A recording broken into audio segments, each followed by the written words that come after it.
इफ्को सार उत्पादन संपर्कीय कृषक प्रशिक्षण कार्यक्रम खोर्धा जिला निराकरपुर स्थित नीलकंठेश्वर मंदिर प्रांगण में इफ्को सार पक्षर एक कृषक प्रशिक्षण कार्यक्रम हो जाइए। पुरी जिला बीजीपुर स्थित इफ्को सार डीलर प्रसन्न कुमार जेना संयोजन निराकरपुर आंचलिक चाषीगण को इफ्को तरल सार प्रयोग विषय प्रशिक्षण दि जाता। चाषी कैलाश साहू सभापतित्व में अनुष्ठित सभारे इफ्को सार क्षेत्रीय अधिकारी सौम्यरंजन हाथी कृषक मानक इफ्को सार नानो यूरिया, नानो डीएपी, नानो पोटास, नानो सागरिका विभिन्न गुणमान विषय विस्तृत भावे आलोचना करथिले। निराकरपुर आंचलिक चाषी कमिटी सभापति विपिन जयसिंह, संपादक धनंजय पाटसाणी, निराकरपुर सांबादिक संघ सभापति दीपक प्रधान प्रमुख जोग देथिले। चाषी विजय जयसिंह, बलराम राउतराय, डम्बरुधर परिडा, रवि माझी, भास्कर प्रधान प्रमुख 50 रु ऊर्ध्व चाषी एही प्रशिक्षण कार्यक्रम में जोग देथिले। धन्यवाद देथिले वरिष्ठ नेता तथा चाषी विपिन जयसिंह। मो ना सौम्यरंजन हाथी, इफ्को भुवनेश्वर आसी आज ये निराकरपुर ग्राम पंचायत चाषी कमिटी रु 50 रु ऊर्ध्व चाषी ये उपस्थित थिले। आमे विशेषकर आज इफ्कोर नानो यूरिया, नानो डीएपी, सागरिका व्यवहार केमिति से माने आगामी दिन मुग चाष करें एवं विभिन्न पनीपरिया फसल हो कि रबी धान हो से केमिति प्रयोग करें से विषय में आम विस्तृत आलोचना चाषी भाई मान हाथ करूँ।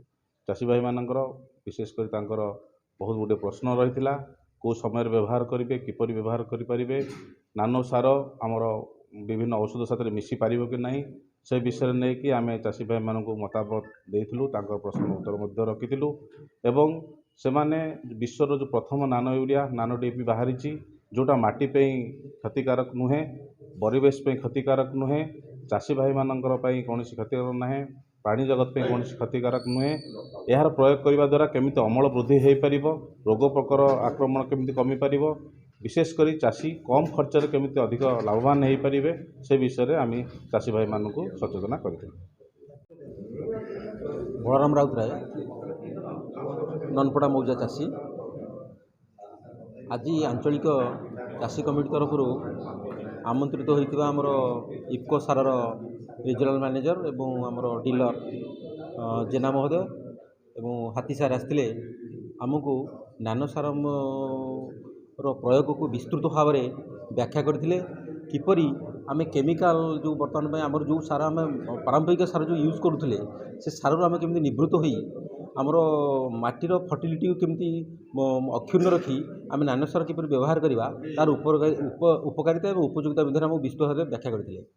जहाँ हूँ आम कथा शुणला आम निज उद्बोध कलु और आमर धान चाष समय आम नानो सार केतेकांश व्यवहार करूँ जहाद्वारा आम किसी उपकृत होती। बर्तमान मुग चाष रबी फसल पाइंका सी आसी आम विस्तृत भाव व्याख्या कलापर आम निज उद्बोध हलु जे आम नानो सार व्यवहार करवा जहाद्वारा कि आमर जमीर जो क्षार अंश जो कमी जाऊँगी जहाँ अक्षुण्ण रही आम से नानो सार को प्रयोग कलापर आम भावुँ बोधे आम ये रबी फसल निश्चय उपकृत हबू।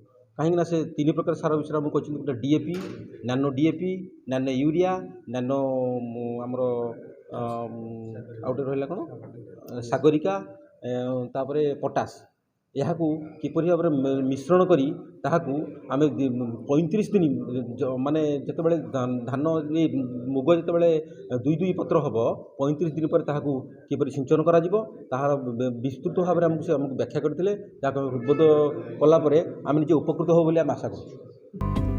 खोर्धारू दीपक प्रधान का रिपोर्ट, नाउ ओडिशा।